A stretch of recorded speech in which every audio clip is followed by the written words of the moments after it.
chiefs. Please make sure you have the current crew chief handout and pit road penalty card with you for the race.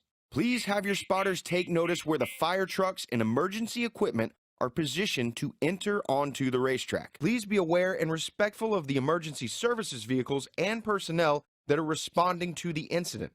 Slow down and give this equipment as much room as possible while they are on the track. Okay. They're trying to clear debris off the racetrack, and the car brakes, won't steer, and he slides up the track and into the back of that surplus helicopter jet engine on a trailer used to dry the racetrack. Mike, I saw sparks coming out from the car as if it had a tire down or something. What an incredible turn of events. I've never in my life. And the safety truck getting the debris off of the track, actually involved in a little bit of an incident. The 95 hits the safety truck.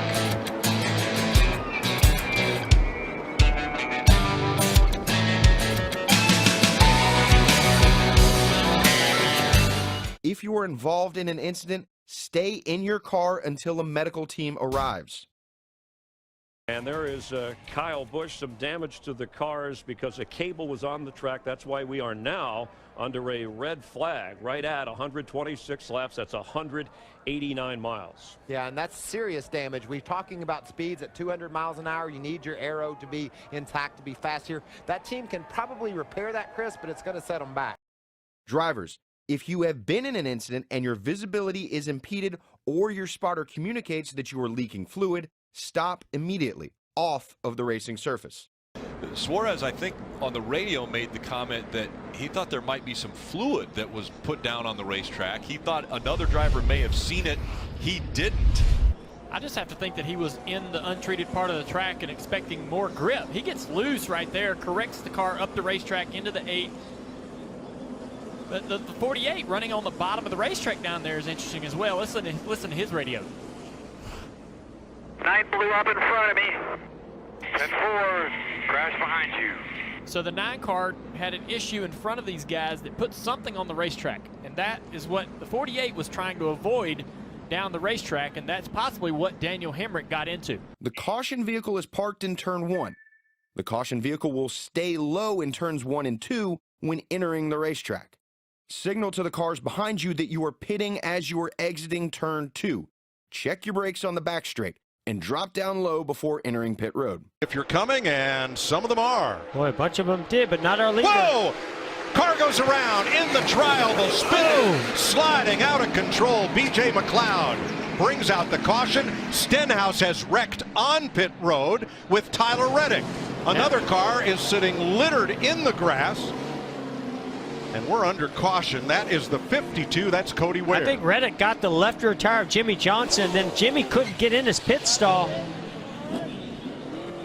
That's one of the most difficult things in the world to do, is running 200 miles an hour and try to get on pit road under green conditions. The yellow commitment line is identified by an orange painted box.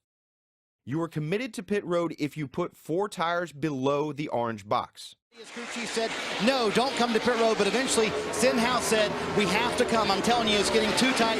And then when they did come to pit road, you see on the left-hand side of your screen, a commitment cone violation. I go back to what he said in countdown to green. Stenhouse said, we cannot afford any mistakes in these playoffs. Coming in as one of the underdogs in the playoffs, they have put themselves in a huge hole here early at Chicago. Right now, Ricky Stenhouse Jr.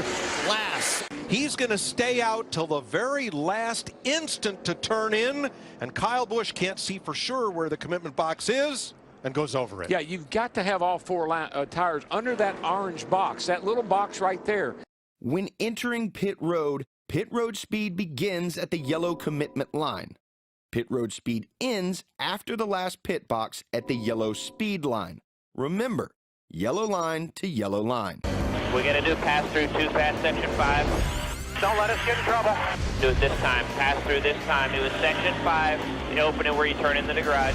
Bad news for the 18 team. Speeding once again. Got us 2 past section 5 again. Same one.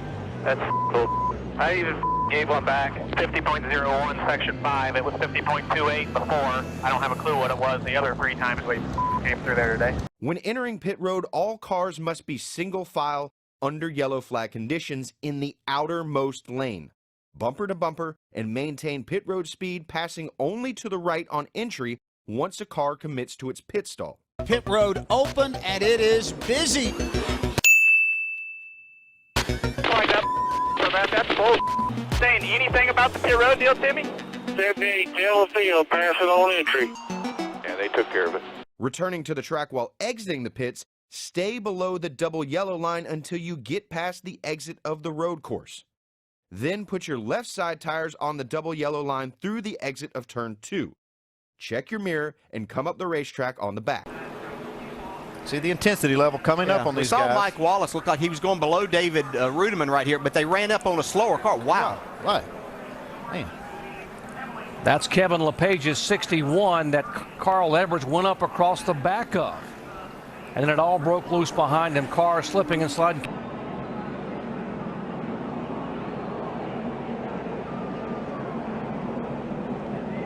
The restart area is clearly defined with double red marks on the outside wall and inside apron.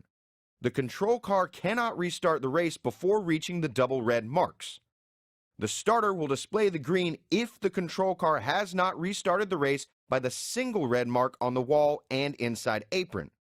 It will be the control car's discretion to restart in the zone between the double red marks and the single red mark on the outer wall and inside apron. Consistent on their calls on the restarts, but I mean, it seems like they said I went a little bit early, which I don't feel like I did. I mean, we're all trying to get as much as we can. Then I think he spun his tires a little bit at the top of the hill, so I don't really know what I did wrong, really, but it really messed up our day. But we had a great truck. The 2 is being posted for a restart violation. I don't know. There's a lot of question marks. This is really a ball and strike call. But you see right here, Greg Biffle doesn't go. The 2 tries to go. And we've got to reiterate, the red lines and those pointers that are in there, that's ours. NASCAR does not look at that information when they make a decision. It's a ball and strike call. I don't know the right answer. We're not NASCAR. We don't make this decision. They are obviously saying that the 16 didn't want to go yet. The 2 pushed the issue. Drivers, this is your warning. Race above the double yellow line.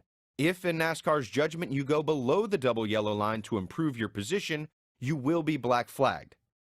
If in NASCAR's judgment you force someone below the double yellow line in an effort to stop them from passing you, you may be black flagged. Side by side, coming into the tri-oval.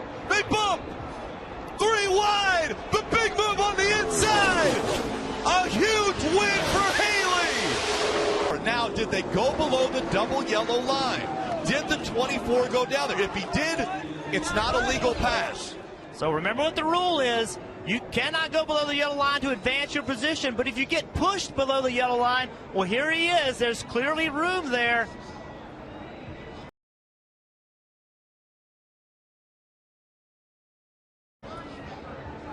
That's going to be a tough call for NASCAR. It's going to be a very tough call. The thing is, there was room between the 1 and the yellow line. Like, it didn't really, I don't think it helped him, Junior. Do you? Clear low, you got help.